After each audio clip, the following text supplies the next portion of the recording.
हुन्छ हामी क्लासको रिभ्यू गर्दै गरौँ न त है। अहिले व्यक्तिहरू आउनु बाँकी हुनुहुन्छ। हामी गएको कक्षाको रिभ्यू गरौँ। अस्तिको कक्षामा हामीले के हेरेका थियौँ? कसैलाई याद छ? अस्तिको कक्षामा हामीले के हेरेका थियौँ?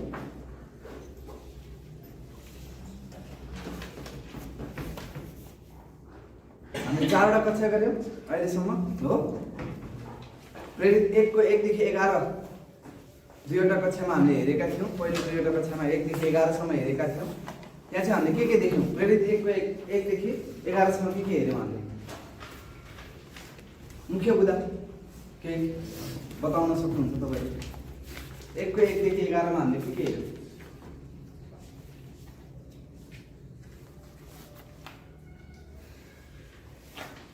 समीर, प्रेरित 1 अध्यायको 1 देखि 11 मा हामीले के हेऱ्यौँ? एउटा कुरा बताउनु।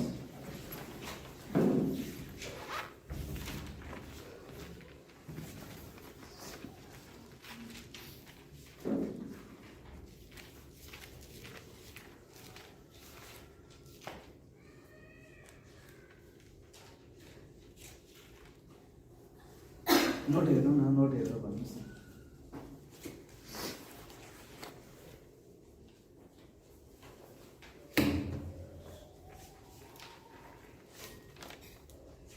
नभनिदिनु बस्नुहोस् कि भनिहाल्नुहोस्।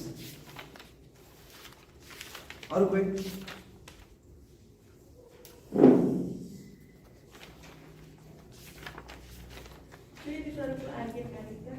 प्रेरितहरूको आज्ञाकारितालाई हामी त्यहाँ होइन। अरूले पनि बोल्न सक्नुहुन्छ। सबैलाई मौका दिएको छु। हामी रिभ्यूमा छौँ।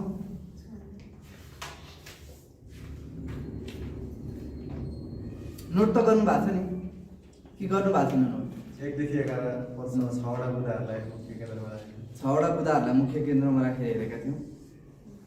बुदाहरू सरस्वती भन्ने 6वटा बुदा मात्रै। त्यसमध्ये चाहिँ सन्देश चाहिँ एउटा प्रकटीकरण, अनि त्यसपछि सामर्थ्य, त्यसपछि रहस्य,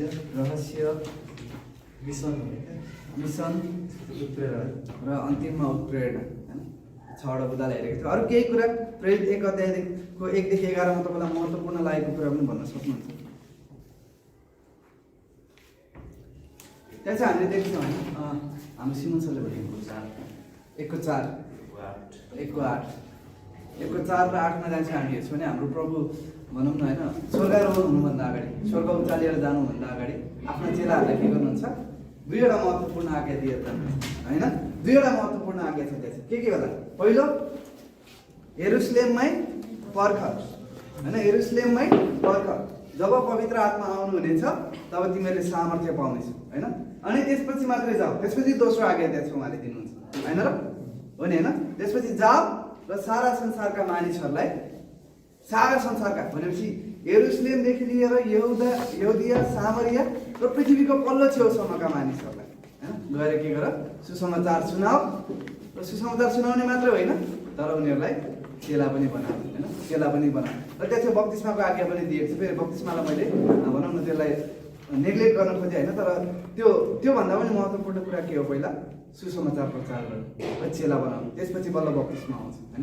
त्यसपछि बल्ल बप्तिस्मा आउँछ। हामीले अस्तिको कक्षामा हेरेका थियौँ कि बप्तिस्मा चाहिँ के हो? उद्धार पाएको व्यक्तिले लिने हो, तर उद्धार पाउनको निम्ति होइन होइन, तर उद्धार पाउनको निम्ति होइन। अरू के हेरेका थियौँ? त्यसपछि 12 पददेखि 26 पदसम्म बोल्नुहोस् है। यदि तपाईँ बोल्नु भएन भने कक्षामा सहभागी भएको केही अर्थै हुँदैन। 1 अध्यायको 12 देखि 26 मा हामीले के हेऱ्यौँ? पवित्र आत्मामा भएको कुरा होइन। सरी 26 पदमा 1 अध्यायको 12 देखि 26, 2 अध्यायमा पुगेका छैनौँ हामीले। त्यहाँनिर यहुदा इस्करियोतको मृत्युको विषयमा यहुदा इस्करियोतको मृत्युको विषयमा त्यहाँ चाहिँ हामीले हेऱ्यौँ। अनि मतियासलाई प्रेरितको रूपमा चुनेको हामीले हेऱ्यौँ। यहुदा धोकेबाज भयो नि त होइन। ऊ भनौँ न आफ्नो प्रेरित पदबाट पतन भएको थियो। त्यसै कारण उसको सट्टा के गरियो? मतियासलाई चुनियो। र हामीले त्यहाँ चाहिँ अलिकति नरकको विषयमा पनि हेरेका थियौँ। याद छ तपाईँलाई? यहुदाले चाहिँ आफैले चुनेको कारण ऊ नरकमा गएर आज धेरै मानिसहरू अनि जो आफ्नो चुनावको कारणले परमेश्वरले उनीहरूलाई भनौँ न जबरजस्ती गरेर होइन होइन, अथवा परमेश्वरले उनीहरूलाई चुन्न लगाउनु भएको होइन, तर आफ्नै चुनावले गर्दाखेरि के गर्छन्? नरक जान्छ। आफ्नै चुनावले गर्दाखेरि के गर्छौँ नरक जान्छौँ। त्यसपछि हामीले प्रेरित 2 अध्यायमा जाउँ। प्रेरित 2 अध्यायबाट म केही प्रश्नहरू सोध्न चाहन्छु। हामी आजको कक्षा सिकाएनौँ भने पनि फरक पर्दैन, म चाहन्छु रिभ्यू गरौँ होइन। तपाईँहरूले जे कुराहरू सिक्दै गर्नुभएको छ त्यो कुरा याद गर्नुभएको छ। आजको कक्षा लामो छ तर पनि म रिभ्यू गर्न चाहन्छु होइन। बरु हामी यो कक्षा आज सिकेन भने अर्को दिन गरौँला, कक्षा लम्बेला केही फरक पर्छ। तर तपाईँहरूले बुझेको म चाहन्छु। कति समयसम्म येशू ख्रीष्ट होइन बौरी उठ्नु भएको येशू ख्रीष्ट चेलाहरू कहाँ देखा पर्नुभयो? कति समयसम्म? 40 दिनहरूसम्म। निरन्तर उहाँ उनीहरूसँग रहिरहनु भयो? दिन रात हरेक समय उहाँ रहिरहनु भयो? होइन, उहाँ बेला बेलामा आउनुहुन्थ्यो र फेरि उनीहरूको माझबाट जानुहुन्थ्यो होइन। र बेला बेलामा आउनुहुन्थ्यो, उनीहरूलाई सिकाउनुहुन्थ्यो। त्यसपछि हामी हेर्छौँ 40 दिनपछि उहाँ कुन ठाउँबाट स्वर्गारोहण हुनुभयो? हजुर, जैतुनको डाँडाबाट। जैतुनको डाँडाबाट। यो महत्त्वपूर्ण छ है यो कुराहरू, त्यही भएर म तपाईँलाई दोहोऱ्याइरहेको छु। यो यसको विषयमा हामी केमा पाउँछौँ? जकरिया 14:11 पनि पाउँछौँ होइन। येशू ख्रीष्ट फेरि के गर्नुहुनेछ? यही डाँडामा होइन, शरीरमा अर्थात् महिमित शरीरमै उहाँ ओर्लिएर आउनुहुनेछ आफ्ना जनहरूसित। भन्न खोजेको हामीहरूसँगै। याद गर्नुहोस् है, त्यो जैतुन डाँडामा जब येशू ख्रीष्ट आफ्नो दोस्रो आगमनमा आउनुहुन्छ भने उहाँ एक्लै आउनुहुन्न, हामीहरू पनि सँगै हुनेछौँ होइन। त्यो समयमा हामीहरू पनि सँगै हुनेछौँ। येशू ख्रीष्ट स्वर्गारोहण हुनुभएपछि कति समयपछि येशू ख्रीष्टले के गर्नुभयो? पवित्र आत्मा पठाउनु भयो? 10 दिनपछि, जसलाई कुन दिन भनिन्छ? पेन्टेकोस्टको दिन। किन त्यसलाई पेन्टेकोस्टको दिन भनिन्छ?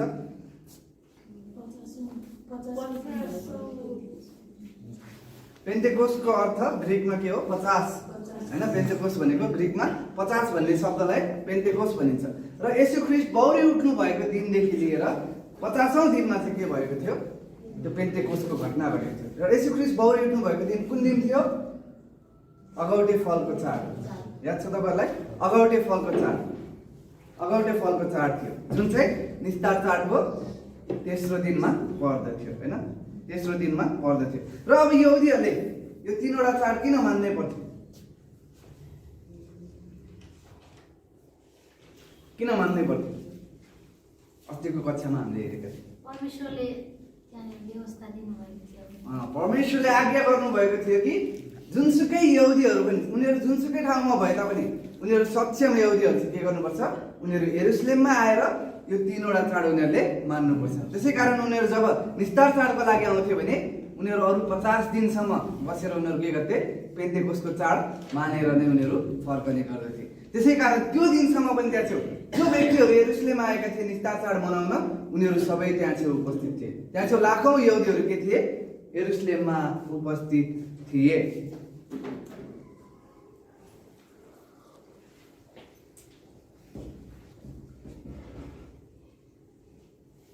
र अब यहाँ चाहिँ हामी हेर्न सक्छौँ होइन। यहाँ चाहिँ हामी हेर्न सक्छौँ कि ती संसारभरि छरिएर रहेका यहुदीहरू कहाँ आएका थिए त्यो समयमा? यरुसलेममा आएका थिए। र हामीले यो बुझ्न पनि सक्छ, हामीले अस्तिको कक्षामा पनि भनेका थियौँ कि उनीहरूको निम्ति अरू 50 दिन बस्नु त्यहाँ चाहिँ कुनै पनि भनौँ न के भन्छ असाधारण कुरा हुने थिएन। किनभने उनीहरू फेरि पेन्टेकोस्टको दिनको निम्ति आउनु पर्थ्यो र उनीहरूले लामो यात्रा गर्नु पर्थ्यो। त्यसै कारण उनीहरू त्यसको सट्टा बरु आफ्नो परिवारसँग यरुसलेममै होइन घुम्दै एकअर्कासँग भेटघाट गर्दै उनीहरू यरुसलेममा 50 दिनसम्म बस्थे। र अब त्यसपछि हामी हेर्छौँ भने पेन्टेकोस्टको दिनमा के घटना भएको हामी देख्दछौँ। हजुर, मनमा नै नबोल्नुहोस् है, अलि ठुलोसँगले बोल्नुहोस् न। भोक लागिरहेछ हो? भोक लागिरहेछ? छैन है? छ भने भन्नुहोस् है, केही व्यवस्था गराउन नभए। पवित्र आत्मा आउनुभयो, अरू के भयो? मण्डलीको जन्म भयो। मण्डलीको जन्म भयो, अरू के भयो? अन्य भाषाको चिन्हहरू दियो, अरू के भयो? 5000ले विश्वास गरे, सुने 3000ले विश्वास गरे, अरू के भयो? 12 प्रेरितहरूलाई पवित्र आत्माद्वारा बप्तिस्मा दियो। त्यो महत्त्वपूर्ण कुरा थियो एउटा। याद छ? मण्डलीको जन्म भयो हो, पवित्र आत्माको आगमन भयो हो, र 12 चेलाहरूलाई पहिले 12 चेलाहरूलाई के गरियो? पवित्र आत्माको बप्तिस्मा दिइयो।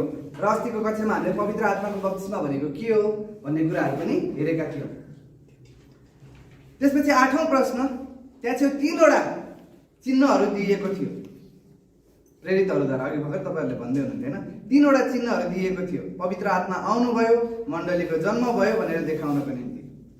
अब पवित्र आत्मा विश्वासीहरूभित्रै बस्न आउनुभएको छ भनेर देखाउनको निम्ति। अब त्यो चिन्हहरू के थिए त, र त्यसको अर्थ के थियो? यो तपाईँहरूको होमवर्क पनि थियो। हजुर, हावा के भन्दै हुनुहुन्थ्यो? हजुर, हावा आगोको चिरा परेका जिब्रा जस्ता, अरू अनि अरू भाषाहरूको गर्दा होइन, अरू भाषाहरूको चिन्ह। त्यो हरेक चिन्हले के जनाउँदछ? हावाले के जनाउँदछ? पवित्र आत्मा आउनुभयो होइन, र त्यो चाहिँ के को निम्ति थियो? त्यो चिन्ह विशेष गरी मानिसहरूको ध्यान आकर्षण गर्नुको निम्ति। याद छ? स्वर्गबाट आवाज आएको, स्वर्गबाट आवाज आएको थियो। सबैजना अचम्म परे होइन, यो कस्तो आवाज?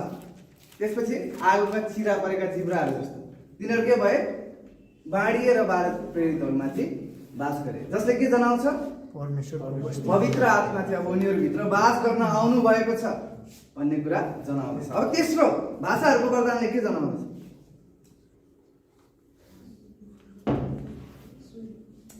बोल्नुहोस् है समीर, भाषाहरूको चिन्हले के जनाउँदछ? बसेरै भन्नुहोस्, उठ्नु पर्दैन।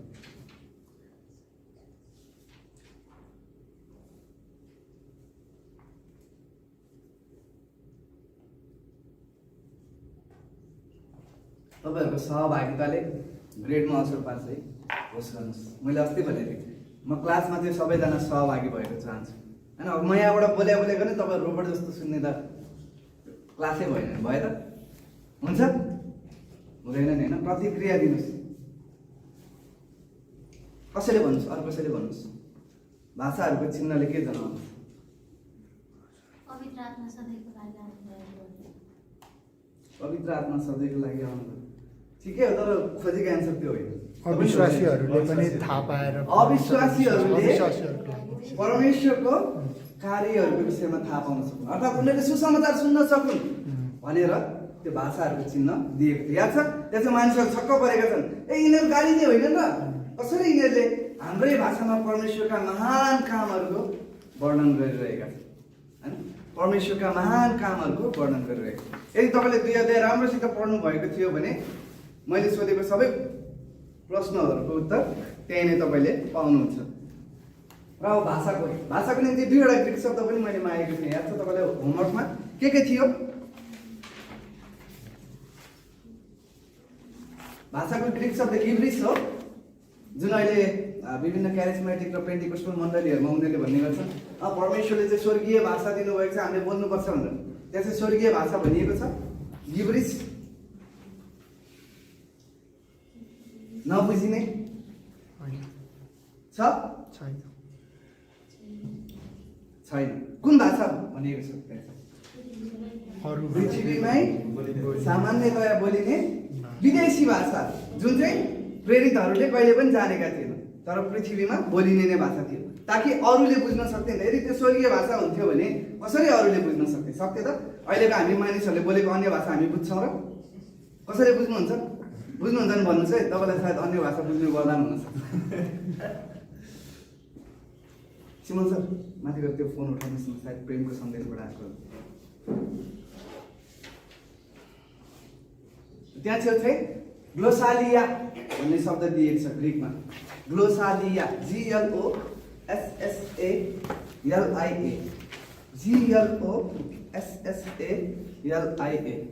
ग्लोसालिया, जसको अर्थ हुन्छ मातृभाषा। मातृभाषा भनेको के हो? आफ्नो भाषा होइन। जस्तै नेपालीहरूको निम्ति मातृभाषा भनेको नेपाली हुन्छ, तर अब नेपालभित्र पनि विभिन्न जातिहरू बस्नुहुन्छ होइन, विभिन्न जातिहरू बसोबास गर्नुहुन्छ। अब नेपालीको निम्ति एउटा राष्ट्रिय भाषा पनि नेपाली भाषा भयो, तर अब यो नेपाली जातिको निम्ति मातृभाषा भने नेपाली भयो। अनि राष्ट्रिय भाषा मातृभाषामा धेरै फरक छ है। अब नेपालभित्र धेरै जातिहरू हुनुहुन्छ, उहाँहरूको आफ्नो मातृभाषा छ फेरि होइन, आफ्नो मातृभाषा छ। अब यहाँ चाहिँ फेरि अर्को शब्द पनि दिएको छ, माफ गर्नुहोस् है, 4 पद र 5 पदमा होला सायद होइन, 4 पद र 5 पदमा त्यसमा हामी हेर्छौँ भने 2टा शब्द दिएको छ, एउटा ग्लोसालिया, एउटा डाइलेक्टस। एउटा ग्लोसालिया, एउटा डाइलेक्टस। माफ गर्नुहोस् 5 र 6 होला सायद 4 5 6 यतै छैन त्यो शब्द। त्यसो भाषा भन्ने दुईवटा शब्द नेपालीमा भाषा भन्ने शब्द दिएको छ भने त्यहाँ चाहिँ ग्रिकमा चाहिँ ग्लोसालिया र डायलेक्टस भन्ने शब्द दिएको छ, जसको अर्थ हुन्छ एउटा मातृभाषा एउटा विदेशी भाषा होइन, अर्को देशको अर्को राष्ट्रको भाषा भन्ने अर्थ यसले दिँदछ। र त्यहाँ चाहिँ हामी हेर्छौँ भने पत्रुसले सन्देश प्रचार गर्नको निम्ति परमेश्वरले के गर्दै हुनुहुन्छ, त्यो ठुलो भिडलाई त्यो 3वटा चिन्ह दिएर तयार गर्दै हुनुहुन्छ ताकि उनीहरूले के गर्न सकुन्, ध्यान दिएर पत्रुसले परमेश्वरको कार्यको विषयमा जे बताउँदैछन् त्यो कुराहरू उनीहरूले सुन्न सकुन् होइन, बुझ्न सकुन्। अब आउनुहोस् हामी सुरु गरौँ 14 पददेखि। हामीले अस्ति 13 पदसम्म हेरेका थियौँ। त्यहाँ मानिसहरूले खिसी पनि गरेका थिए, प्रेरित पत्रुसको होइन खिसी गरेका थिए, यिनीहरूको सायद नयाँ मतले मातिएका होला भनेर होइन।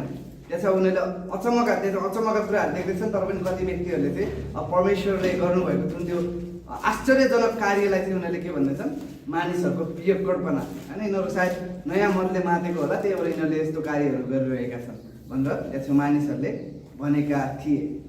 14 पद पढौँ। तर पत्रुसले ती 11 जनासँग उभिएर ठुलो स्वरले तिनीहरूलाई भने, जसरी अहिले मैले ठुलो स्वरले भनेर छु, तपाईँले पछाडिसम्म सुन्नुहोस् भनेर सुन्नुभएको होस् भनेर, त्यसै गरी यहाँ पत्रुसले के गर्दैछन्, ठुलो स्वरले तिनीहरूलाई भने, हे यहुदी मानिसहरू र सबै यरुशलेममा बस्नेहरू हो, यो कुरा तपाईँहरूलाई थाहा होस् र मेरो कुराहरूमा के गर्नुहोस्, ध्यान दिनुहोस्, मेरो कुराहरूमा ध्यान दिनुहोस्। र यहाँ पत्रुस खडा भएका छन् 11 जनासँग, त्यहाँ मन्दिरको घरमा उनीहरू बसिरहेका छन्। अस्तिको कक्षामा हामी हेरेका थियौँ उनीहरू कहाँ बसेका छन् भन्दा मन्दिरमा त्यहाँ घरहरू एउटा कोठाहरू होइन, त्यहाँ उनीहरू बसिरहेका छन् र पवित्र आत्माको आगमन हुन्छ र पत्रुस अरू 11 जना चेलाहरूसँगै प्रेरितहरूसँगै खडा हुन्छन् र त्यो ठुलो भिडलाई उनले त्यहाँ प्रचार गर्न सुरु गर्दछन्। अब त्यहाँ यति ठुलो भिड थियो होइन, त्यहाँ 5000 भन्दा बढी मानिसहरू थिए त्यो ठाउँमा उपस्थित, र ती 5000 मानिसहरूले प्रश्नसँग सुन्नको निम्ति पत्रुसले सायद एकदमै चर्को स्वरले बोल्नु पर्थ्यो होइन, एकदमै चर्को स्वरले बोल्नु पर्थ्यो। तपाईँहरू मध्ये कसैले सडकमा भनौँ कुनै सडक कार्यक्रममा प्रचार गर्नुभएको छ, प्रचार गरेको देख्नु भएको छ होला नि होइन। त्यहाँ अब त्यो यदि हामीसित अब कुनै साउन्ड सिस्टमहरू हुँदैन भने त्यहाँ ठुलो भिडलाई प्रचार गर्नको निम्ति कति ठुलो आवाज निकाल्नुपर्छ होइन, धेरै ठुलो आवाज निकाल्नुपर्छ। त्यही तरिकाले अब यहाँ पत्रुसले होइन आफ्नो भनौँ न आफूभित्र जति पनि बल छ त्यो पुरै बल प्रयोग गरेर होइन उनले यहाँ ठुलो आवाजले बोल्दैछन् र उनले यहाँ भन्दैछन्, यहुदी मानिसहरू, यहुदा र यरुशलेममा बस्ने सबै मानिसहरू के गर्नुहोस्, मेरो कुरा ध्यान दिएर सुन्नुहोस्। पहिलो कुरा यहाँ उनले यहुदीहरूसँग बोलिरहेका छन्। पहिलो कुरा हामीले यहाँ ध्यान दिनुपर्ने कुरा उनले के गर्दैछन्, यहुदी मानिसहरूसँग बोलिरहेका छन् र अवश्य पनि यहाँ पत्रुस पवित्र आत्माद्वारा भरिएका छन् र उनी अब पहिला जस्तो डर खेरुवा छैनन्। जो चाहिँ एउटा सानो होइन दासी केटीले के तिमी येशूको साथी होइनौ र भन्दाखेरि डराएर होइन भनेर येशू ख्रीष्टलाई 3 पटक इन्कार गरेका थिए, याद छ। अब त्यो पत्रुस उनी रहेनन्, किनभने उनी अब पवित्र आत्माको सामर्थ्यले भरिएका छन् र उनले यहाँ एकदमै निडर भएर होइन प्रचार गर्दैछन्। दुईवटा कुरा यहाँबाट हामी देख्दछौँ। अब त्यसपछि अब पहिला पत्रुसले यहाँ जुन उनीहरूलाई खिसी गरिएको थियो कि यिनीहरू नयाँ दाखमतले लट्ठ भएका छन्, त्यो कुरालाई उनले के गर्छन्, यहाँ प्रतिरोध अथवा त्यसको प्रत्युत्तर दिने काम गर्दछन्। 15 पदमा पढौँ त। किनकि तपाईँहरूले सोच्नु भए चाहिँ यिनीहरू मातेका होइन, किनकि दिन त एक पहर मात्र चढेको छ, किनकि दिन त एक पहर मात्र चढेको छ। यहाँ नेपालीमा एक पहर भनेर भनिएको छ, तर इङ्ग्लिसमा हामी पढ्छौँ भने 3rd आवर भनिएको छ होइन, तेस्रो पहर भनेर भनिएको छ। र यहुदीहरूको दिन चाहिँ कसरी जस्तै हाम्रो जस्तै उनीहरूको पनि नर्मल 12 घन्टाको दिन 12 घन्टाको रात हुन्छ, तर उनीहरूले भनौँ न उनीहरूको यो पहर चाहिँ के हुन्छ सिजन अनुसार होइन, यो सिजनमा के हुन्छ मौसम होइन। अब जस्तै जाडो मौसममा अलग पहरहरू उनीहरूले गन्छन्, गर्मी मौसममा अलग पहरहरू गन्छन्, सूर्यलाई हेरेर होइन उनीहरूले पहरहरू गर्ने गर्दछ। 6औँ पहरमा चाहिँ के हुन्छ, सूर्य ठ्याक्कै शिरमाथि आउँछ लगभग 12 बजेको समयतिर। उनीहरूले 6 बजेलाई चाहिँ पहिलो पहर भन्छन् भने 7 बजेलाई दोस्रो, 8 बजेलाई तेस्रो, त्यसरी होइन मानौँ उदाहरण। त्यसरी अब उनले यहाँ भन्दैछन् भर्खर 8-9 मात्रै बजिरहेको छ बिहान। अनि अब जब हामी यहुदी परम्परामा हेर्छौँ भने उनीहरू चाहिँ यो समयमा उपवास बसिरहेका हुन्छन् यो पेन्टेकोस्टको समयसम्म होइन। उनीहरू हरेक दिन उनीहरू उपवास बसिरहेका हुन्छन्। जस्तै मुस्लिमहरूले रोजा भन्छन् होइन, त्यो 1 महिनासम्म उनीहरू उपवास बस्छन्, याद छ तपाईँहरूलाई, 1 छाक मात्र खाएर। त्यसै गरी उनीहरू पनि यहाँ चाहिँ उपवास बसिरहेका हुन्छन् र 10 बजेभन्दा अगाडि उनीहरूले कुनै पनि कुरा खाँदैनन् र पिउँदैनन्। अब यहाँ चाहिँ पत्रुसले भन्दैछन् भर्खरै 8-9 बजिरहेको छ होइन, 10 पनि बजेको छैन र तपाईँहरूले सोचे जस्तो हामीले केही खाएका पनि छैनौँ, पिएका पनि छैनौँ र मातिएका छैनौँ भनेर यहाँ चाहिँ पत्रुसले ती यहुदी मानिसहरूलाई भन्दैछन्। र अब त्यसपछि उनले यहाँ चाहिँ बताउँछन् कि यहाँ वास्तवमा के हुनु भइरहेको छ होइन। तपाईँहरूले त सोच्दै हुनुहुन्छ कि मानिसहरू मात्यो होला, तर वास्तवमा के भइरहेको छ भनेर उनले यहाँ चाहिँ व्याख्या गर्छन्। आउनुहोस् हामी 2:16 - 21 पदलाई पढौँ है त। 2:16 - 21 तपाईँहरूले मसँगै पढ्न सक्नुहुन्छ आफ्नो बाइबलमा। तर यो योएल भविष्यवक्ताद्वारा भनिएका कुरा हो। परमेश्वर भन्नुहुन्छ अन्तिम दिनहरूमा यस्तो हुनेछ, सबै प्राणीहरूमाथि म मेरो आत्माबाट खन्याउनेछु अनि तिमीहरूका छोराहरू तिमीहरूका छोरीहरूले भविष्यवाणी गर्नेछ अनि तिमीहरूका जवानहरूले दर्शन देख्नेछन् र तिमीहरूका बुढापाकाहरूले सपना देख्नेछन्। अनि ती दिनहरूमा म मेरो दासहरू र मेरा दासीहरूमाथि आफ्नो आत्माबाट खन्याउनेछु र तिनीहरूले भविष्यवाणी गर्नेछन्। अनि माथि आकाशमा अचम्मका कामहरू र तल पृथ्वीमा चिन्हहरू म देखाउनेछु, रगत, आगो र धुवाँको बाफ। प्रभुको महान र नामी दिन आउनुभन्दा अघि घाम अँध्यारोमा र जुन रगतमा परिणत हुनेछन्। अनि यस्तो हुनेछ, प्रभुको नाम पुकार्ने हरेकले के गर्नेछ? मुक्ति पाउनेछ। यसलाई अन्डरलाइन गर्नुहोस्। अनि यस्तो हुनेछ, प्रभुको नाम पुकार्ने हरेकले के गर्नेछ? मुक्ति पाउनेछ। हरेकले के गर्नेछ? मुक्ति पाउनेछ।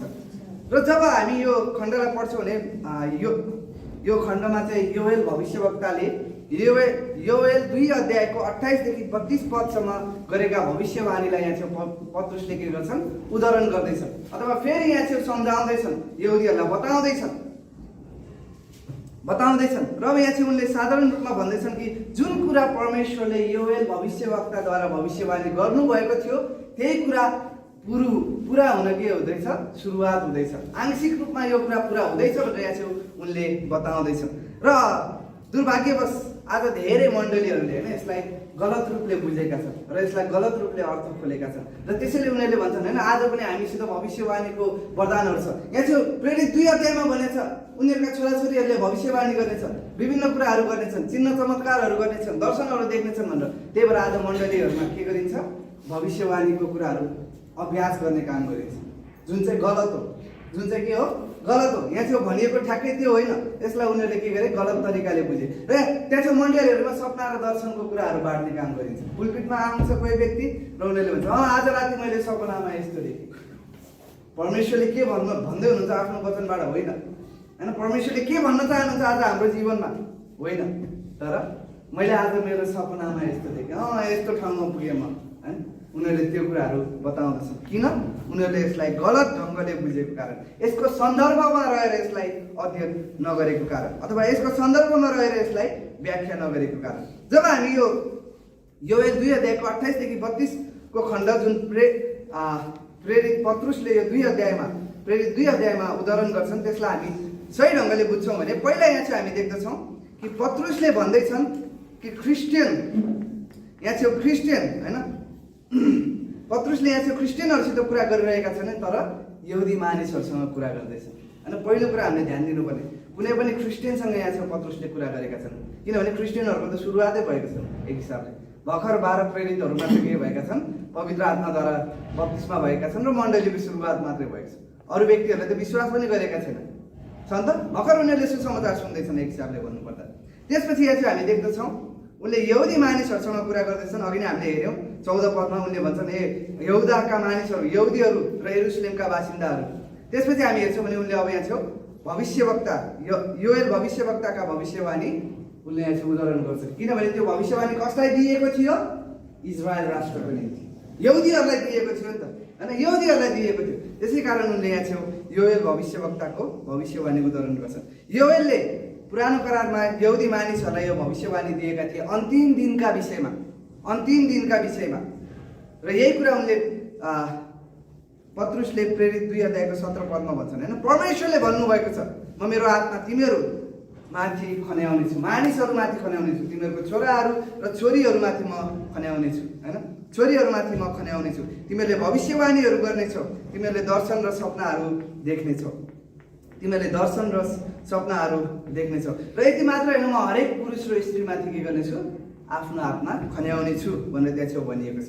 र अब यहाँ चाहिँ हामी हेर्छौँ भने परमेश्वरले चाहिँ आकाशमा पनि, यो 17 पदमा हामी हेर्छौँ भने यहाँ चाहिँ पत्रुसले भन्छन्, अनि आकाशमा पनि उहाँले के गर्नुहुनेछ, चिन्हहरू देखाउनुहुनेछ। 19 पदमा माफ गर्नुहोस्, चिन्हहरू उहाँले देखाउनुहुनेछ, रगत, आगो र धुवाँको बाफ उहाँले देखाउनुहुनेछ भनेर यहाँ चाहिँ भनिएको छ।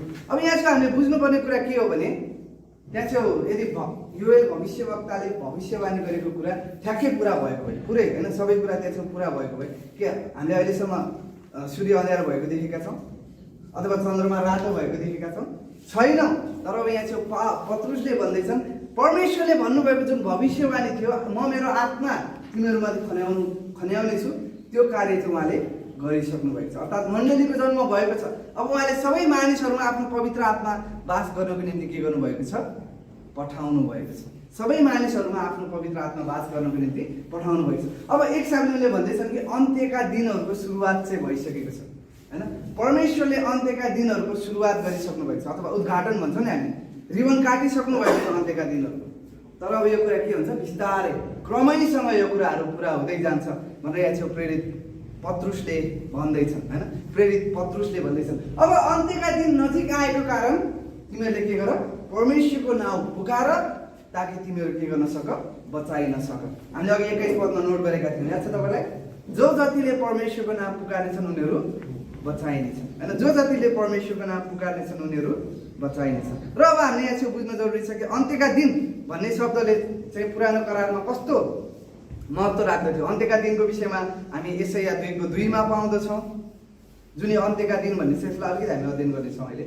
यशाया 2:2 पाउँदछौँ, यिर्मिया 23:20 पाउँदछौँ, यिर्मिया 23:20 पाउँदछौँ, त्यसपछि यिर्मिया 49:39 पाउँदछौँ, यिर्मिया 49:39 पाउँदछौँ, इजिकियल 38:16, इजिकियल 38:16, मिका 4:1, मिका 4:1। यो चाहिँ केही खण्डहरू मात्रै मैले तपाईँहरूलाई, केही पदहरू मात्रै मैले तपाईँहरूलाई दिएको छु पुरानो करारबाट। अरू धेरै ठाउँमा अन्त्यका दिनको विषयमा लेखेको हामी पाउँदछौँ होइन। र यहाँ चाहिँ हामी हेर्छौँ भने यहुदी मानिसहरूले चाहिँ अन्त्यका दिन भन्ने बित्तिकै उनीहरूले के बुझ्दथे, मसीह आउनुहुनेछ र आफ्नो राज्य स्थापना गर्नुहुनेछ।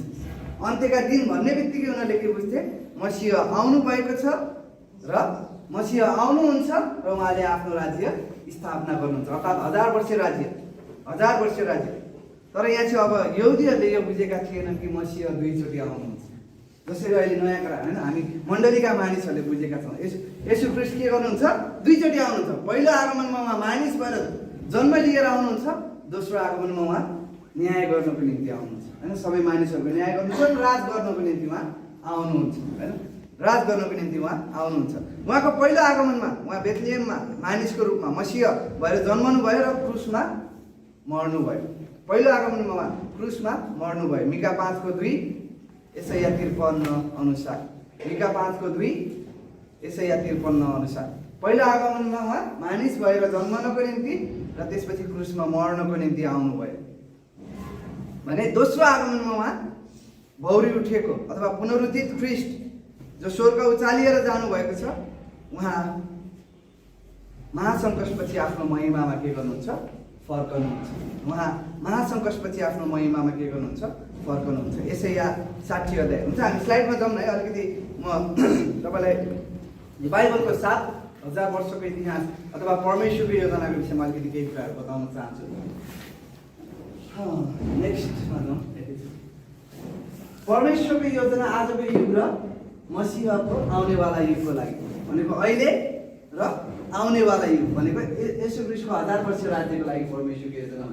यहाँ चाहिँ हेरौँ हामी बितेका समयहरू, यहाँ चाहिँ अब कुनै समयमा सृष्टि होइन, यहाँ चाहिँ कुनै समयमा हामी अब ठ्याक्कै भन्न सक्दैनौँ होइन कहिले, तर लगभग आजभन्दा 4000 वर्ष अगाडि होइन यहाँ चाहिँ सृष्टिको कार्य भएको छ। बितेका समयहरूमा एफसी 3:9 हेर्छौँ भने परमेश्वरले सबै कुराहरू सृष्टि गर्नुभयो, स्वर्गदूत सृष्टि गर्नुभयो, ब्रह्माण्ड सृष्टि गर्नुभयो भनेको सबै आकाश मण्डलहरू उहाँले सृष्टि गर्नुभयो, त्यसपछि पृथ्वी सृष्टि गर्नुभयो, सबै प्राणीहरूदेखि लिएर मानिस सृष्टि गरिसकेपछि के गर्नुभयो परमेश्वरले त्यहाँ छेउ 7औं दिन विश्राम गर्नुभयो।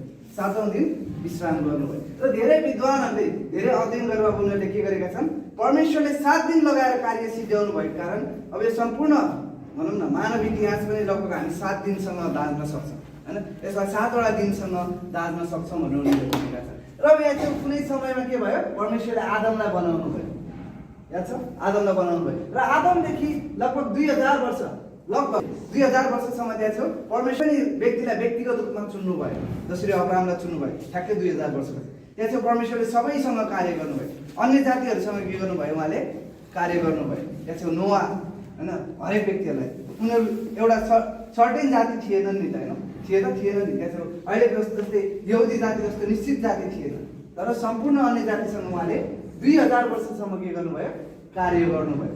त्यसपछि उहाँले के गर्नुभयो, अब्राहमलाई बोलावट दिनुभयो, अब्राहमलाई बोलाउनु भयो। अनि त्यसपछि हामी हेर्छौँ भने अब्राहमद्वारा उहाँले एउटा सिङ्गो राष्ट्र, पछाडिको स्लाइडमा जाउँ, अब्राहमद्वारा उहाँले के गर्नुभयो, सिङ्गो राष्ट्र इजरायल उहाँले निर्माण गर्नुभयो र 2000 वर्षसम्म उहाँले के गर्नुभयो, इजरायलद्वारा कार्य गर्नुभयो। सबै मानिसहरूमा परमेश्वरको विषयमा बताउनको निम्ति, सबै मानिसहरूलाई उहाँले परमेश्वरको विषयमा बताउनको निम्ति 2000 वर्षसम्म उहाँले कार्य गर्नुभयो। र सुरुमै यहाँ चाहिँ आदम र हव्वाले पाप गरेको कारण परमेश्वरले प्रतिज्ञा दिनुभएको थियो मसीहा आउनुहुनेछ र उहाँले सबैको पाप उठाइ लैजानुहुनेछ। र त्यही कुरा सम्पूर्ण इतिहासभरि 4000 वर्षसम्मको इतिहासभरि परमेश्वरले बारम्बार दोहोऱ्याइरहनु भयो, म पठाउने छु मसीहा।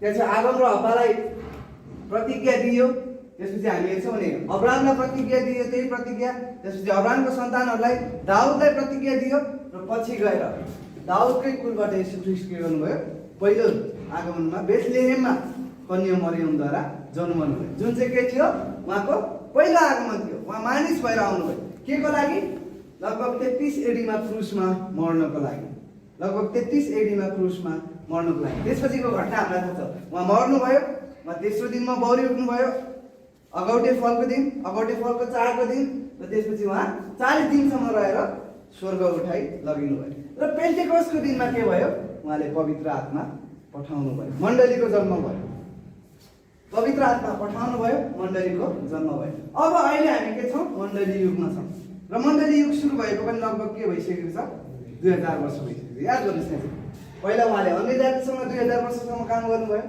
विभिन्न व्यक्तिहरूलाई उहाँले चुन्नुभयो, अयुब, नोआ होइन, विभिन्न व्यक्ति, हनोक, सेत भने। त्यसपछि उहाँले एउटा व्यक्ति, सर्टेन व्यक्ति अब्राहमलाई उहाँले चुन्नुभयो, ऊबाट एउटा राष्ट्र उत्पादन गर्नुभयो, राष्ट्र बनाउनु भयो र त्यो राष्ट्र इजरायलद्वारा उहाँले 2000 वर्षसम्म के गर्नुभयो, यहुदीहरूद्वारा उहाँले कार्य गर्नुभयो। अब त्यसपछि उहाँले आफ्नो मण्डली जन्माउनु भयो, जुन चाहिँ पुरानो करारका व्यक्ति भनौँ न सन्तहरूको निम्ति एकदमै अज्ञात कुरा थियो, रहस्य थियो, उनीहरूलाई थाहा थिएन होइन। येशू ख्रीष्ट चाहिँ आउनुहुन्छ, मर्नुहुन्छ र उहाँले आफ्नो पवित्र आत्मा यसरी मानिसहरूभित्र बास गर्न पठाउनुहुन्छ होइन। अब मानिसहरू चाहिँ परमेश्वरका मन्दिर हुन्छन् भनेर उनीहरूलाई थाहा थियो। अब यहाँ चाहिँ अब परमेश्वरले 2000 वर्षसम्म आफ्नो मण्डलीसँग के गरिसक्नुभयो, कार्य गरिसक्नुभयो। र जति पनि भविष्यवाणीहरू हामी बाइबलमा पाउँछौँ, महासङ्कटभन्दा अगाडि यो कुराहरू हुन्छ भनेर त्यो कुराहरू पुरा हुँदै गएको हामी देख्दछौँ। भुइँचालोहरू बढ्नेछन्, हामी अहिले धेरै ठाउँमा होइन, हिजो अस्ति भर्खरै जापानमा 7 पोइन्ट कति रेक्टरको भूकम्प गयो, ठुला भुइँचालोहरू गएको हामी देख्दछौँ, ज्वालामुखीहरू फुटेको, सुनामीहरू आएको होइन, त्यहाँ चाहिँ समुद्री आँधीहरू आएको, धेरै कुराहरू हामीले सुनिरहेका छौँ। र त्यहाँ चाहिँ अब राष्ट्रको विरुद्धमा राष्ट्र खडा भएको होइन। अहिले पनि अब इजरायललाई सम्पूर्ण रूपमा मुस्लिम राष्ट्रहरूले घेरेर इजरायल पवित्र जनहरूलाई लिन चाँडै आउँदै हुनुहुन्छ भनेर देखाउँदछ।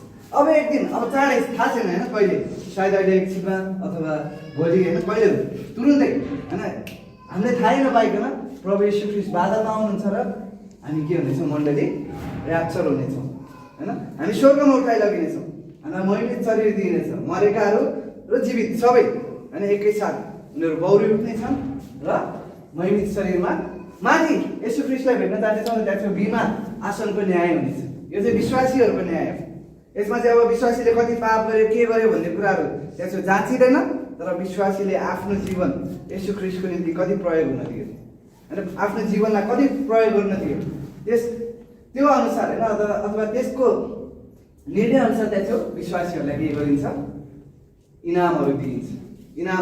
याद छ त्यहाँ चाहिँ दोस्रो दोस्रो कोरिन्थी 3 अध्याय।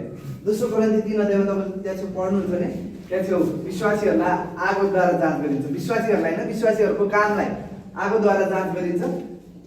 यदि उनीहरूले आफ्नो निम्ति, आफ्नो महिमाको निम्ति गरेका छन् भने ती काठ, घाँस र पराल जसरी जलेर जान्छन्, तर प्रभु येशू ख्रीष्टको निम्ति आफ्नो जीवनद्वारा कार्य गरेका छन् भने ती सुन, चाँदी र बहुमूल्य पत्थर हुनेछ। अनि त्यसले चाहिँ इनामलाई देखाउँदछ। अनि तर उनीहरू आफै चाहिँ के गर्नेछन्? बाँच्नेछन्। जसले के देखाउँछ? विश्वासीको अनन्त सुरक्षालाई देखाउँछ। उनीहरू आगोबाट भएर गए जस्तै गरी उनीहरू चाहिँ त्यसबाट उम्कनेछन् भनेको चाहिँ उनीहरू चाहिँ अनन्त रूपमा सुरक्षित छन् भन्ने कुरालाई देखाउँछ।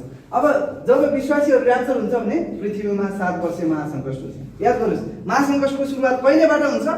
जुन दिन ख्रीष्ट विरोधीले त्यहाँ छेउ प्रवेश गर्दछ हैन, सिनमा भनौँ न, त्यो चलचित्रको सिनमा। यो एउटा चलचित्र हो मानौँ अहिलेलाई हैन। त्यहाँ छेउ जुन दिन चलचित्रको सिनमा ख्रीष्ट विरोधीले प्रवेश गर्छ, अथवा जुन दिन इजरायलसँग 7 वर्षको सन्धि गर्न कुनै एउटा अगुवा खडा हुन्छ, त्यो दिनदेखि महासङ्कट सुरु हुन्छ। त्यो दिनदेखि महासङ्कट सुरु हुन्छ। अहिलेसम्म ख्रीष्ट विरोधी के गरेको छैन? हामी देखेका छैनौँ सिनमा, किनभने पवित्र आत्माले त्यसलाई रोकिरहनु भएको छ। र जब विश्वासीहरू उठाइ लगिन्छ तब पवित्र आत्माको जुन भरिपुरी छ त्यो पनि लगिन्छ। अब त्यसपछि मण्डली युगमा जस्तो अब त्यसपछिको विश्वासीहरूमा पवित्र आत्मा बास गर्नुहुन्न। अब फेरि पवित्र आत्माले के गर्नुहुन्छ? पुरानै करारको सेवकाई, किनभने यो महासङ्कटको जुन कुराहरू छ यो चाहिँ इजरायललाई दिएको प्रतिज्ञा थियो। याद छ? महासङ्कटको कुराहरू यो उनीहरूलाई दिएको कुरा थियो। र इजरायलसँग परमेश्वरले कसरी कार्य गर्नुभएको थियो? यहुदीहरूसँग उनीहरूमाथि पवित्र आत्मा आउनुहुन्थ्यो, केही काम गर्नको निम्ति उनीहरूलाई बल शक्ति सामर्थ्य दिनुहुन्थ्यो र फेरि जानुहुन्थ्यो। र त्यही प्रकारको सेवकाई यहाँ चाहिँ सुरु हुन्छ। र अब 7 वर्षसम्म त्यहाँ चाहिँ विभिन्न घटनाहरू यहाँ चाहिँ घट्दछन्, विभिन्न न्यायहरू हुँदछ। र 7 वर्षको अन्त्यतिर जब सबै राष्ट्रहरू मिलेर इजरायललाई विनाश गर्नको निम्ति आउँछ भने येशू ख्रीष्ट के गर्नुहुन्छ? त्यहाँ चाहिँ येशू ख्रीष्टले हस्तक्षेप गर्नुहुन्छ र इजरायललाई बचाउनको निम्ति, यहुदीहरूलाई, आफ्ना मानिसहरूलाई बचाउनको निम्ति उहाँ जैतुन पहाडमा आउनुहुन्छ। र जैतुन 2 भाग हुन्छ भनेर अस्ति हामीले हेरेका थियौँ हैन। किन 2 भाग हुन्छ भन्दा त्यहाँ चाहिँ भूकम्पको स्रोत त्यहाँ चाहिँ रहेको छ। येशू ख्रीष्टको दोस्रो आगमन हुन्छ, उहाँले सबै इजरायलीहरूको विरोधीहरूलाई अथवा इजरायलीहरूको शत्रुलाई उहाँले नाश गर्नुहुन्छ। फेरि 7 वर्ष महासङ्कटपछि अनि त्यसपछि उहाँले के गर्नुहुन्छ? आफ्नो राज्य स्थापित गर्नुहुन्छ। यो चाहिँ 1000 वर्ष राज्य हो, पृथ्वीमै हुने राज्य हो हैन, यो पृथ्वीमै हुने राज्य हो। त्यसपछि उहाँ आफ्नो विश्वासयोग्य दासहरूको साथमा शासन गर्नुहुन्छ। नयाँ यरुशलेम सहरबाट उहाँले राज्य गर्नुहुन्छ। त्यो समयमा दाउद राजकुमार हुन्छन् र 12 प्रेरितहरूले 12 कुलमाथि उनीहरूले राज्य गर्छन् र अरू विश्वासीहरूलाई उनीहरूले पाएको इनाम अनुसार विभिन्न सहरहरूमा, विभिन्न ठाउँहरूमा उनीहरूलाई राज्य गर्न दिइन्छ हैन, विभिन्न ठाउँहरूमा उनीहरूलाई राज्य गर्न दिइन्छ। त्यसपछि चाहिँ अब 1000 वर्षको राज्यमा पापको सामर्थ्य घटाइन्छ, शैतानलाई बाँधिएको हुन्छ, तर पनि मानिससँग पापी स्वभाव चाहिँ हुन्छ। पापी स्वभाव चाहिँ हुन्छ। त्यो समयमा बलिदानहरू चढाउनुपर्छ। जब उनीहरूले पाप गर्छन् भने बलिदानहरू चढाइन्छ र त्यहाँ धेरै समृद्धिहरू हुन्छ। ख्रीष्टले आफैले शासन गर्नुभएको हुन्छ। तरै पनि अन्तिममा जब शैतानलाई खोलिन्छ उसले मानिसहरूलाई बहकाउँछ र मानिसहरूलाई ख्रीष्टको विरुद्धमा के गर्छ? उचाल्छ, भनौँ न, विरोध गर्न लगाउँछ। त्यसपछि अन्त्यमा स्वर्गबाट आगो आउँछ र जो मानिसहरू ख्रीष्टको विरुद्धमा खडा भएका छन् उनीहरूलाई नाश गरिन्छ। त्यसपछि त्यहाँ के हुन्छ? न्याय हुन्छ। त्यसपछि त्यहाँ न्याय हुन्छ। र 7 वर्ष महासङ्कटको अन्त्यमा यहाँ जुन झुटा ख्रीष्ट विरोधी शैतान र झुटा अगमवक्ता, झुटा त्रिएक याद छ तपाईँहरूलाई? झुटा त्रिएक त्यहाँ शैतानले खडा गरेको हुन्छ। शैतानलाई बाँधेर राखिन्छ 1000 वर्षसम्मको लागि भने झुटा अगमवक्ता र ख्रीष्ट विरोधीलाई के गरिन्छ? आगोको कुण्डमा फ्याँकिन्छ। आगोको झिल, जसलाई हामी नरक भन्छौँ, अन्तिम गन्तव्य हैन अविश्वासीहरूको। पहिला उनीहरूलाई त्यहाँ फ्याँकिन्छ, त्यसपछि शैतानलाई फ्याँकिन्छ र अनि त्यसपछि अब के हुन्छ? सेतो सिंहासनको न्याय। अब अविश्वासीहरूको त्यहाँ न्याय हुन्छ। जो व्यक्तिहरूले येशू ख्रीष्टलाई विश्वास गरेनन् हैन, उनीहरू पहिले दोषी ठहरिएका छन् भनेर बाइबल भन्छ। अब त्यहाँ न्याय हुन्छ र उनीहरूलाई पनि उनीहरूको काम अनुसार त्यहाँ कामहरूको किताब पल्टाइन्छ। उनीहरूको काम अनुसार उनीहरूलाई दण्ड दिइन्छ। जसरी विश्वासीहरूको काम अनुसार उनीहरूलाई महिमा दिइन्छ अलग अलग स्तरको, त्यसै गरी अविश्वासीहरूलाई अलग अलग स्तरको के दिइन्छ? दण्डहरू दिइन्छ। त्यसपछि हामी देख्छौँ अनन्त। त्यहाँ अब सबै आँसुहरू पुसिनेछ, सबै दुःखहरू हटाइनेछ। अब हामीसित त्यो कुनै पनि अरू सम्झनाहरू हुँदैन। त्यसपछि हामी अनन्तसम्मको लागि के गर्छौँ?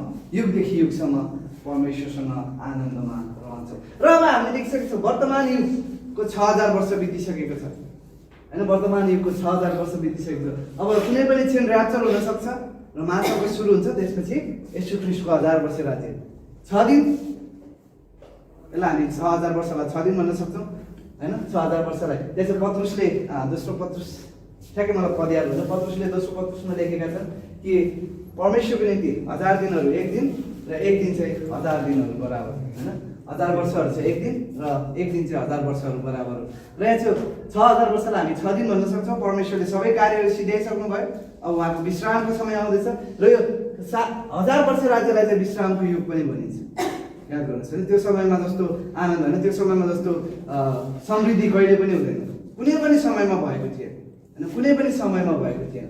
र यो 7औं दिन सिद्धिएपछि न्याय हुन्छ, 7औं दिन सिद्धिएपछि न्याय हुन्छ। अब यहाँ चाहिँ पत्रुसले के भन्दैछन् त, यो अन्त्यको दिनको सुरुवात चाहिँ भएको छ है, मण्डलीको सुरुवातबाट, मण्डलीको जन्मबाट।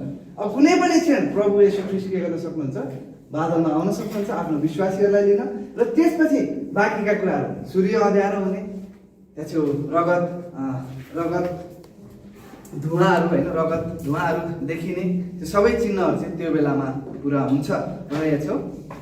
प्रेरित पत्रुसले भन्दैछन्। हिब्रू 1को 1 देखि 2 मा हामी हेर्छौँ भने परमेश्वरले पहिले चाहिँ प्राचीन समयमा के गर्नुहुन्थ्यो, पिताहरूद्वारा पुर्खाहरूद्वारा र विभिन्न तरिकाले उहाँ बोल्नुहुन्थ्यो भने आफ्नो अन्त्यका दिनहरूमा के गर्नुभएको छ, आफ्नो पुत्रद्वारा बोल्नुभएको छ। र जब हामीले बाइबलमा हेर्छौँ भने येशू ख्रीष्टलाई वचन भनिएको छ र आज परमेश्वर के गर्नुहुन्छ, हामीसित वचनद्वारा बोल्नुहुन्छ। अन्त्यका दिनहरूमा उहाँ आफ्नो वचनद्वारा बोल्नुहुन्छ।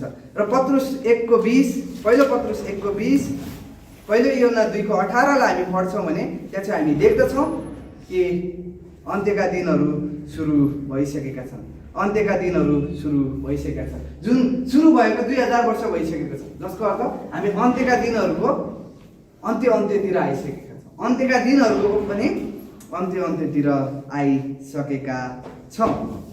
र अब यहाँ चाहिँ परमेश्वरले अनुग्रही रूपमा आफ्नो मण्डलीलाई प्रयोग गर्दै हुनुहुन्छ, के को निम्ति, अन्य जातिहरूलाई सुसमाचार प्रचार गर्नको निम्ति। र अब इजरायललाई चाहिँ उहाँले केही समयको लागि ताडना दिनुभएको छ र उहाँले छुट्टै अलग्गै राख्नु भएको छ होइन, सिनभन्दा बाहिर इजरायललाई उहाँले होइन, चित्रभन्दा बाहिर केही समयको लागि राख्नु भएको छ उनीहरूको अविश्वासको कारणले। याद गर्नुहोस् न, येशू ख्रीष्ट आउने बित्तिकै यदि उनीहरूले उहाँ नै मसिह हुनुहुन्छ भनेर स्वीकार गरेको भए त्यही क्षणमा उहाँले आफ्नो 1000 वर्ष राज्य होइन, आफ्नो शासन उहाँले सुरु गर्नुहुनेछ। तर उनीहरूले विश्वास गरेनन्, उनीहरूले इन्कार गरे, उहाँलाई लगेर क्रुसमा टाँगे।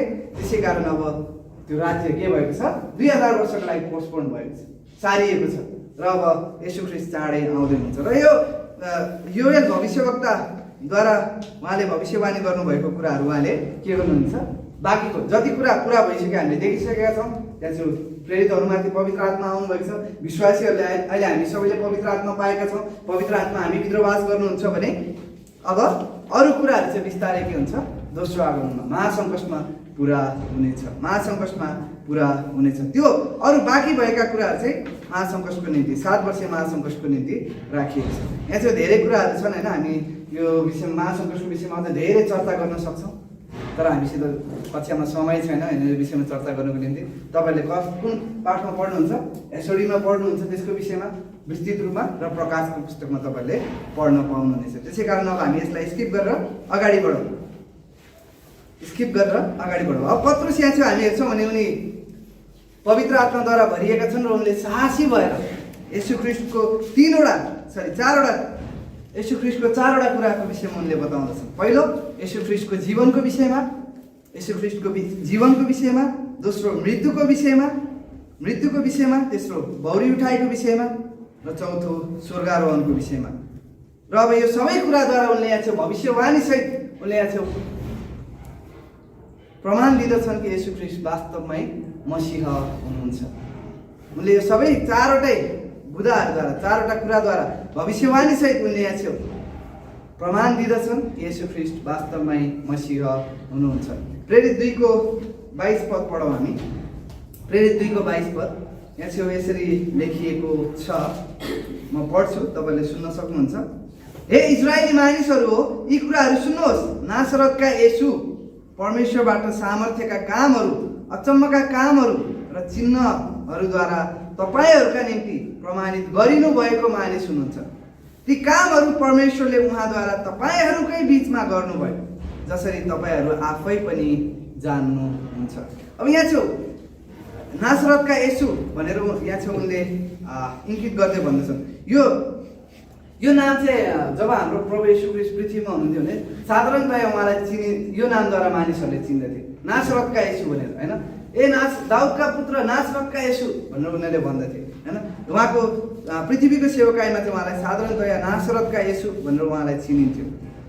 मत्ती 21:11, मत्ती 21:11, यूहन्ना 18:5-7, यूहन्ना 18:5-7। अब यहाँ छेउ पत्रुसले भन्दछन् होइन, यहुदीहरू होइन, उहाँ चाहिँ येशू ख्रीष्ट चाहिँ के हुनुहुन्थ्यो? परमेश्वरद्वारा तपाईँहरूको सामु प्रमाणित गरिएको मानिस हुनुहुन्छ। यहाँ चाहिँ पत्रुसले भन्दैछन् होइन, येशू ख्रीष्ट चाहिँ परमेश्वरद्वारा तपाईँहरूको अगाडि प्रमाणित गरिनु भएको मानिस हुनुहुन्छ। यहाँ चाहिँ प्रमाणित भन्ने ग्रिक शब्द दिएको छ, KNUMI।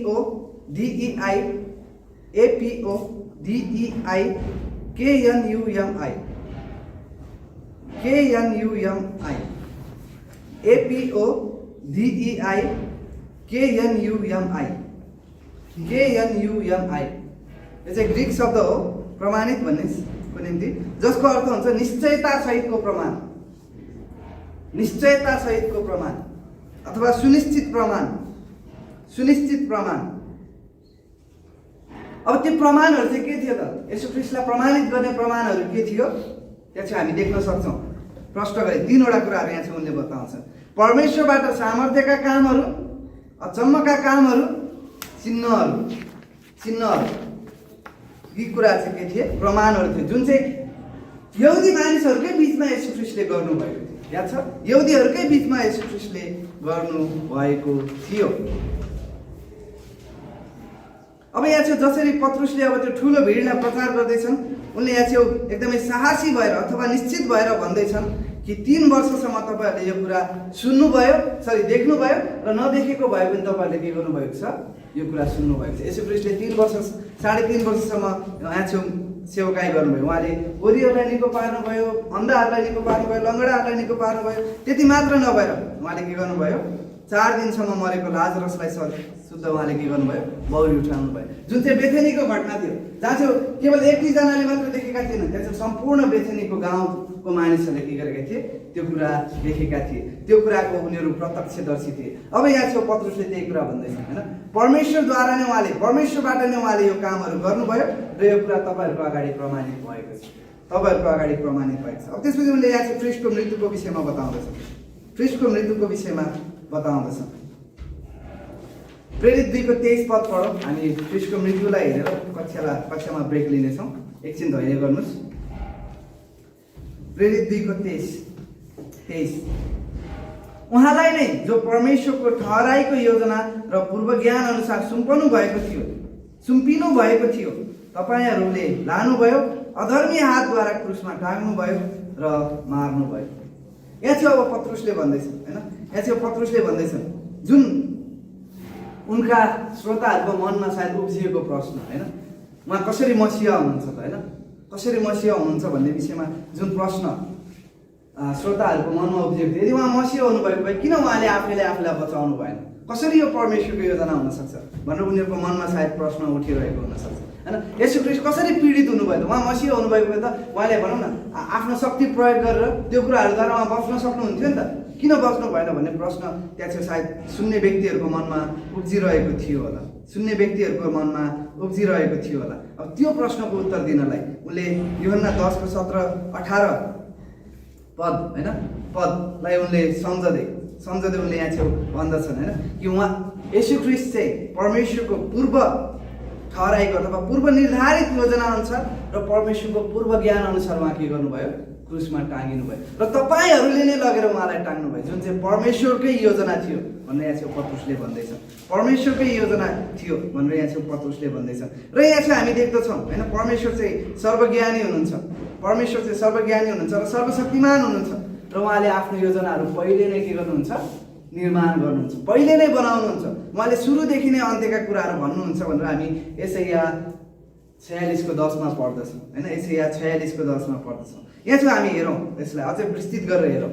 यदि तपाईँ र म एउटा परेडलाई हेर्दैको छौँ अथवा योभन्दा पनि अझै भनौँ न एउटा फुटबल गेमलाई हेर्दैछौँ यहाँ चाहिँ हामी आज यहाँ छौँ लाइभ फुटबल हेर्दैछौँ होइन एउटा फुटबल गेमलाई हेर्दैछौँ भने तपाईँ र मलाई थाहा हुन्छ कसले कति बेला गोल हान्छ भनेर थाहा हुँदैन अनि हामी गोल हान्यो मिस गर्यो है मिस गर्यो त्यस्तो सजिलो पनि मिस गर्यो भन्नुहुन्छ होइन त्यस्तो सजिलो पनि मिस गर्यो भन्छ तर परमेश्वरलाई ठ्याक्कै थाहा छ कुन समयमा गएर सिमोन सरले कतिवटा गोल हान्नुहुन्छ परमेश्वरलाई ठ्याक्कै थाहा छ कुन समयमा गएर दानियलले गोल मिस गर्छ होइन परमेश्वरलाई ठ्याक्कै थाहा छ त्यसै कारण परमेश्वरले आफ्नो योजनाहरू उहाँले जसरी बनाउनुहुन्छ ठ्याक्कै उहाँले पुरा गर्नुहुन्छ ठ्याक्कै उहाँले पुरा गर्नुहुन्छ जुन यहाँ चाहिँ योजना भन्ने शब्द छ यो चाहिँ ग्रिकमा बौलोमाई भन्ने शब्द छ है ग्रिकमा बौलोमाई BOULOMAI BOULOMAI जसको अर्थ हुन्छ परमेश्वरको इच्छा र उद्देश्यहरू परमेश्वरको इच्छा र उद्देश्यहरू उहाँले जे इच्छा गर्नुहुन्छ जे उद्देश्य राख्नुहुन्छ त्यो पुरा नै गर्नुहुन्छ हैन पुरा नै गर्नुहुन्छ प्रेरित 2:23 मा यहाँ चाहिँ अब पत्रुसले भन्दैछन् कि परमेश्वर पिता पुत्र र पवित्र आत्माले उहाँको पूर्व ज्ञानमा हैन पहिल्यैदेखि जानेको ज्ञानद्वारा उहाँले मानव इतिहासमा एउटा योजना बनाउनु भयो के योजना बनाउनु भयो कि एक दिन पुत्र परमेश्वर चाहिँ के गरिनु हुनेछ भक्तिहीन मानिस अधर्मी मानिसहरूको हातमा सुम्पिनु हुनेछ यहाँ छ पिलातुस यहुदी शासकहरू सबै अधर्मी मानिसहरू थिए यहुदी शासकहरू कायफास महापुजारी र हननिया महापुजारी र रोमीहरूको हातमा सुम्पनु हुनेछ र उहाँलाई क्रुसमा उनीहरूले टाँगेर मार्नेछन् होइन क्रुसमा टाँगेर मार्नेछन् यो चाहिँ उहाँहरूले त्यो घटनाभन्दा पहिले नै आफ्नो पूर्व ज्ञानमा होइन पहिले उहाँहरूको योजनामा आफ्नो इच्छामा उहाँहरूले के गर्नुभएको थियो भन्नुभएको थियो र त्यही योजना पुरा गर्नको निम्ति येशू ख्रीष्ट के गर्नुभयो आउनुभयो र उहाँले परमेश्वरको योजना पुरा गर्नुभयो भनेर यहाँ चाहिँ पत्रुसले भन्दैछन् होइन अब परमेश्वरले त्यसो किन गर्नुहुन्छ किन परमेश्वरले होइन त्यो काम गर्नुभयो त यसैया 53:5 देखि 6 पदमा हामी पढ्छौँ भने यो कुरा हामी त्यहाँ चाहिँ प्रष्ट गरी पाउँदैछौँ यसैया 53:5 देखि 6 पद पढौँ यसैया 53:5 देखि 6 यहाँ चाहिँ यसरी लेखिएको छ तर उता हाम्रै अपराधहरूका निम्ति घायल भएको थियो उसलाई हाम्रै अधर्महरूको चोट परेको थियो हाम्रै शान्तिका निम्ति ताडना उसमाथि पर्यो र उसका गोर्राका चोटहरूद्वारा हामी निको भयौँ हामी सबैले भेडाहरूले चाहिँ बाटो बिराएका छौँ हामी हरेक आफ्नो बाटोतिर लागेका छौँ तर परम प्रभुले हामी सबैको अधर्म उसैमाथि राखिदिनु भयो के को लागि रहेछ त हाम्रो पापको लागि हाम्रो अधर्मको लागि चाहिँ परमेश्वरले येशू ख्रीष्टलाई मर्नको निम्ति अधर्मीहरूको हातमा सुम्पनु भएको रहेछ आमेन हुन्छ हामी अर्को क्लासमा येशू ख्रीष्टको बौरी उठाइ र स्वर्गारोहणको विषयमा हेर्नेछौँ र सकेसम्म आज हामी 2 र 3 अध्यायलाई सिद्ध्याउनेछौँ अर्को क्लासमा आमेन हुन्छ तपाईँले 10 मिनट मात्र ब्रेक लिनुहोस्